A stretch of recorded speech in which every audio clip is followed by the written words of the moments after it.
Back on August 2nd of 2023, the director of the Office of Police Accountability, Gino Betts, he received body cam footage capturing at the time SPD Officer Dan Auderer mocking Seattle city lawyers.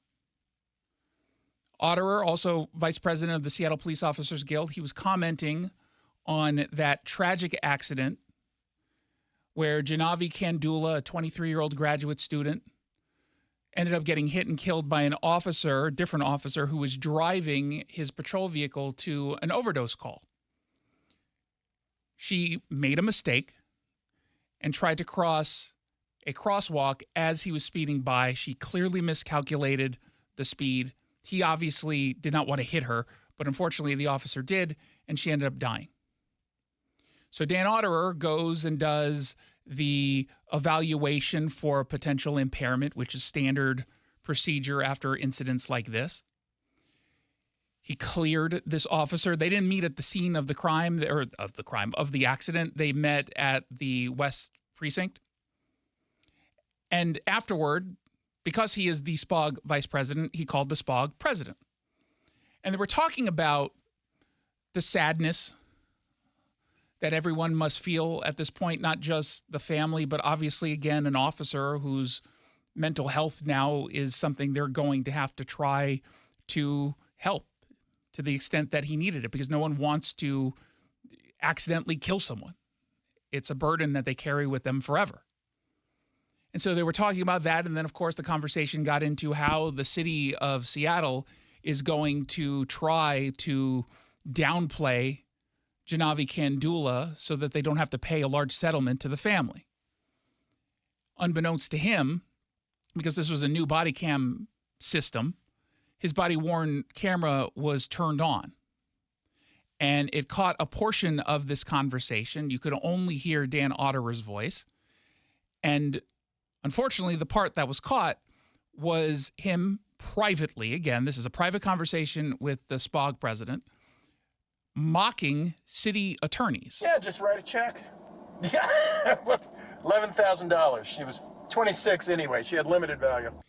Now, Dan Auderer said, hey, Gino Betts, director of the OPA, the Civilian Investigation Agency of Police Misconduct, I will accept punishment for a policy violation of professionalism. In this case, it would be unprofessionalism, because that's how this was originally classified. Let's just go through the rapid adjudication process. I'm not going to put up a fight. It seems pretty clear what happened. Even though there's context, doesn't matter. I understand that this is going to be seen as unprofessional. I will take the punishment. Now, traditionally, something like professionalism leads to a punishment of a few days, maybe taken off the force, suspension.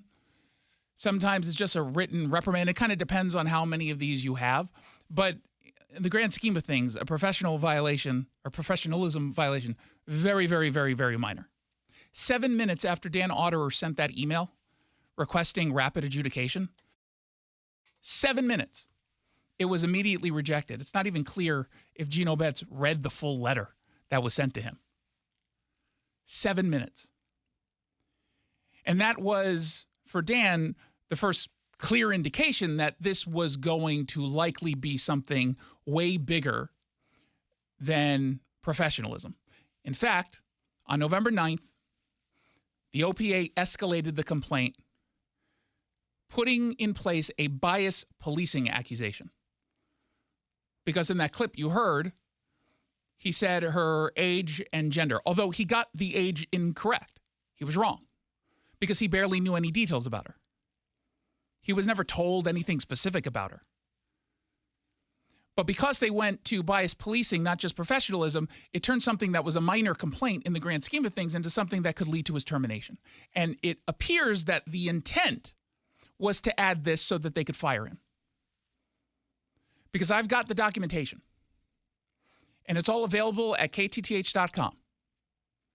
It shows that on November 17th, Gino Betts, OPA director, secured a contract for $5,300 with a PR firm, all for media training specifically about how to message the discipline against Dan Auderer. On the same day, November 17th, Betts and his staff, including the OPA Deputy Director Bonnie Glenn and the spokesperson at the time, Jessica Schreindel, they were drafting talking points and preparing for press questions about what would inevitably be the findings of guilt against Dan Auderer. The reason why that date is important was it was before the end of the actual investigation. In fact, Dan Auderer's final interview with OPA investigators was on November 30th. And yet, November 17th, not great with math, but I know that that happened before November 30th, they were already talking about, okay, how are we going to message the discipline that we're recommending? How do we do that? The email says, we talked briefly about what a media rollout plan would look like. Media day with interview time slots, press release, social, etc. Sounds like the idea is to go public before the discipline, which indicates they kind of wanted to put this out, presumably via leaks, because according to the process, you can't put it out before discipline. What do you mean before the discipline? He doesn't even get Gino Betts to decide whether or not there's going to be discipline. He's the one who puts out whether or not he recommends it as the civilian oversight director.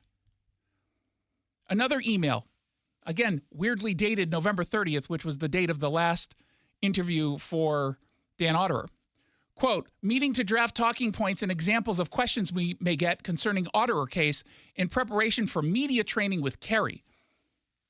Now, Kerry happens to be the first name of the media consultant.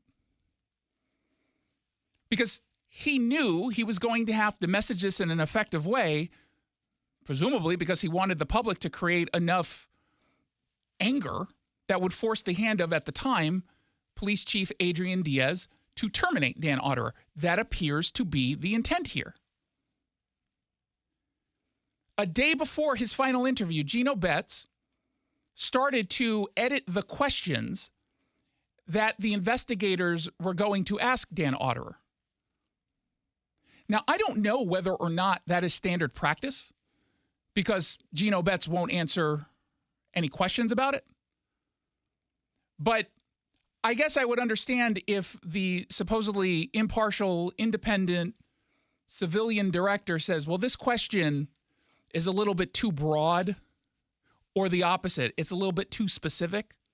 Broaden it out so we can get more information. In this case, what he did was he turned general questions like, quote, what did you know about the victim of the incident at the time of the conversation? Which obviously could have delivered a whole bunch of information, but he wanted to be specific. How did you learn the victim's approximate age? How did you learn the victim's gender? Did you have further information about the victim's discernible characteristics? If so, what other discernible characteristics? How did you learn that information?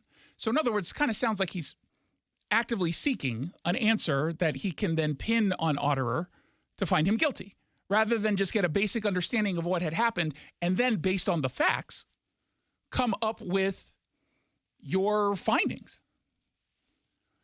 But after he ramped up the bias policing angle, behind closed doors, he made an admission. It happened during the training session on December 8th. Which again, by the way, is before the end of this investigation. The investigation did not end by December 8th. But he was doing this meeting via Zoom with Kerry Schneider, the CEO of Real Media PR. And he happened to note something kind of important. So we brought a bias allegation against him that we're not going to sustain because we can't prove that he was biased when he made the comment, that he knew her race or he knew any, personal identifying information about her. But I do highly doubt that if this were an officer that was in her position, he would be making these type of comments. I'll let him finish, but that seems pretty clear. There's no evidence of bias policing. Yes, did I listen to that correctly? Am I misinterpreting? No, you listened to it correctly. Okay. Just want to make sure, never know. So I can't say that he was biased because of her race or anything like that. You can't say that he was biased. If it was a police officer, he wouldn't be talking like that. Now, of course, you can tell the level of intellect we're dealing with here, right? I mean, he's saying, well, if it was a police officer. Yeah, you do understand that that's not making the point of racism or ageism, right? Being a cop is not a protected class. Being a graduate student is not a protected class. So it's a kind of a weird bit of thinking there. But he was very clear. No evidence of bias. None. However, Betts decided to find Dan Auderer guilty of bias policing, although not originally. Now, those of you who have been following this story, because we covered this extensively, all the reporting pretty much on this that has been exclusive has come from the show. But he originally submitted on or around December 14th, he originally submitted the actual findings based on the investigation that he received from the police investigators. Here's all the information. Here's what we found out. Here's what we didn't find out. Here's what we can prove. Here's what we couldn't prove. He looked at that and he came up with his findings, which sustained the professionalism claims. Sustained meaning in this case, I find him guilty of violating this specific policy. But again, this is important. And I said January 18th. He said that there is, quote, insufficient evidence that Kandula's race, gender, or age were factored into Auderer's unprofessional commentary. So essentially, what he said in that clip from December 8th is what he ended up putting in his findings. Now, he noted that while Kandula, the name itself, quote, suggested her Indian heritage, there's no evidence that Dan Auderer heard it over the radio. Okay. 2 days later, he changed his findings. 2 days later, after he got an email and then had a phone call with Assistant City Attorney Catherine Seelig, that's when he flipped his decision. We talked about this at the time. We didn't mention Catherine Seelig at the time. We just know that he had some conversation behind the scenes with a city lawyer. But the letter that Seelig sent after the findings were completed and sent to the command staff, she responded by saying she thinks he got it wrong. She was lobbying, according to these emails, for a finding of bias policing. And she said, as just justification for her email, she was, quote, trying to make sure no stone is unturned so the resulting disciplinary decision is as airtight as possible. But the decision was already made, and it was pretty airtight. This seemed to try to get him to change his mind. And so Betts responded to this email. And again, I've got them all printed up at KTTH.com. He responds to the email by saying that he, quote, struggled with whether she was treated differently. Then he said, hey, can we hop on the phone and talk this through? That's exactly what they did, which is why he ended up writing an email with updated findings into this investigation to the command staff saying, quote, Catherine Seelig reached out Sunday with thoughts about the bias allegation. After further review, I switched that recommendation to sustained. There was no evidence presented that changed anything. None. Not a single fact changed. The only thing that changed, in part because I think he wanted to change it, he just maybe needed someone to give him a little bit of courage, which is kind of weird the way you think about that, right? I need courage to act unethically. I need someone just to give me permission.